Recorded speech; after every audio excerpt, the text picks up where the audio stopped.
Halo Sobat KPR, jumpa lagi dengan saya, Oki, dari KPR Academy. Pada episode kali ini kita akan bahas tentang sumber penyesalan setelah ambil KPR. Loh Pak, kok ngambil KPR habis itu nyesel?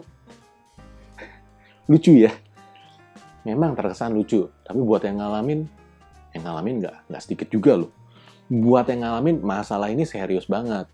Makanya ini kita buat konten khusus buat teman-teman yang lagi mau ngambil KPR, supaya teman-teman menghindari dari gejala-gejala berikut. Oke, yang pertama adalah punya mindset yang penting punya rumah. Yang penting punya rumah.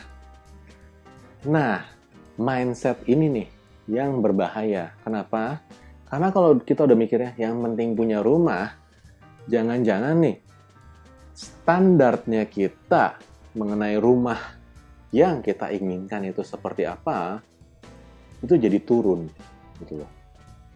Jadi kita kan sebenarnya pada saat mau beli rumah, kita tahu lah, kita sadar diri rumah itu bukan hal yang murah, bukan barang-barang murah yang bisa dibeli cukup nabung setahun habis itu bisa beli gitu. Nggak. Bisa jadi kita mesti nabungnya bisa sampai 2 tahun atau bertahun-tahun gitu untuk ngumpulin DP sampai akhirnya kita mampu beli rumah. Nah, tapi mengabaikan kriteria-kriteria yang kita inginkan dari rumah tersebut, itu fatal juga gitu. Jangan sampai nih, kita kepengen rumah yang seperti ada kriteria A, B, C, D, E. Akhirnya nih kita nyerah, kita ketemu sama rumah yang kriteria A, B aja, udah kita beli aja gitu. Udah nggak apa-apa deh, yang C sama D setelah pikir-pikir kayaknya nggak terlalu penting juga. Ternyata setelah tinggal, ternyata faktor C dan D itu malah lebih penting. Jadi hati-hati ya teman-teman. Kalau mindsetnya udah mulai berubah, udah mulai turun standarnya, teman-teman mesti hati-hati. Biasanya kejadian-kejadian kayak gini terjadi karena udah lelah biasanya nyari rumah. Udah berbulan-bulan nyari gitu. Udah nyari di sini, di utara, timur, barat, ujung-ujung pelosok sana sini. Masih nggak ketemu juga. Waduh, ketemu yang cocok, harganya nggak ngepas. Ketemu yang harganya pas, ya kondisinya kok begini banget. Nah, itu yang teman-teman mungkin jadi ujungnya lelah, tapi ingat, setidaknya teman-teman punya kriteria minimum. Gitu. Jadi pada saat teman-teman mau beli rumah, oke, idealnya seperti ini, tapi minimumnya seperti ini. Nah, itu yang teman-teman jadikan acuan. Jadi, sehingga pada saat teman-teman transaksi, teman-teman nggak nyesel di kemudian hari. Ya. Hal kedua yang suka bikin orang nyesel nih ngambil KPR adalah beban angsuran yang berat karena maksain kemampuan. Pikir pas lihat simulasi angsurannya, segini sih masih bisa gitu. Segini gitu. Misalnya gajinya 10 juta gitu. Terus ngangsur 3 juta masih bisa. Nah, sebelum ngomong ngangsur 3 juta masih bisa, saya saranin nih teman-teman nanya dulu ke diri sendiri, saya itu bisa nggak sih mengalokasikan atau nabung 3 juta sebulan?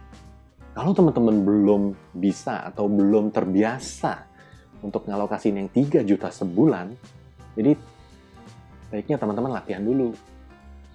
Jadi jangan sembarangan ngomong, bisa. Ya gaji mungkin oke ya, 10 juta gitu. Tapi nyimpen 3 juta aja ya kalau selama ini kagak pernah latihan, kagak pernah bisa. Gimana? Ya susah itu kondisinya. Jadi jangan sampai merasa angsurannya berat karena waduh, ternyata saya salah perhitungan gitu. Kita harus refleksi dulu gitu. Kita harus biasa melihat saat ini saya memang sudah terbiasa atau belum. Kalau belum, latihan dulu. Coba tes berapa bulan. Saya memang bisa nih. Memang bisa, lanjut transaksi. Dijamin. Kecil kemungkinannya teman nanti akan nyesel gara-gara alasan yang ini. Nah, poin yang ketiga, yang terakhir kali akan saya sharing dalam episode kali ini adalah nyesel ngambil KPR karena salah milih bank. Loh kok bisa Pak? Salah milih bank? Nah ini, salah milih bank ini bisa terjadi karena banyak hal. Nah, ini yang teman-teman mesti perhatikan ya. Pada saat memilih bank, itu nggak semata-mata cuma soal angka. Tapi teman-teman juga harus perhatikan faktor-faktor yang lain. Gitu. Jangan sampai nih, ketemu sama orang bank yang manis di ucapan, tapi begitu ngomong realita, ternyata itu cuma janji kosong. Nah, hati-hati sama kayak begitu. Kayak begitu tuh suka ngejebak gitu. Nah, jadi kalau ketemu sama orang yang, waduh, gampang itu nanti saya bantu beresin ini, itu gampang juga, bantu beresin gini. Gampang semua. Ternyata pada saat kita jalanin proses, kok ini waktu itu dibilang gampang kok jadi begini ya? Nah itu warning tuh buat teman-teman, peringatan buat teman-teman. Perhatikan hal-hal seperti itu supaya nanti teman-teman di ujung nih, misalnya udah dapat persetujuan KPR gitu dari 2 bank lah minimal, teman-teman nggak cuma mempertimbangkan angka, tapi teman-teman juga ingat-ingat lagi, yang ngelayanin saya itu kemarin kayak gimana? Jualan janji atau bagaimana? Bilang gampang, terus ternyata lo kok mesti begini? Nah, hati-hati. Karena begitu teman-teman oke nih, talangan akad KPR, teman-teman terikat selama jangka waktu KPR tersebut sama bank yang bersangkutan. Terikatnya bisa lama loh, bisa 20 tahun, bahkan 30 tahun.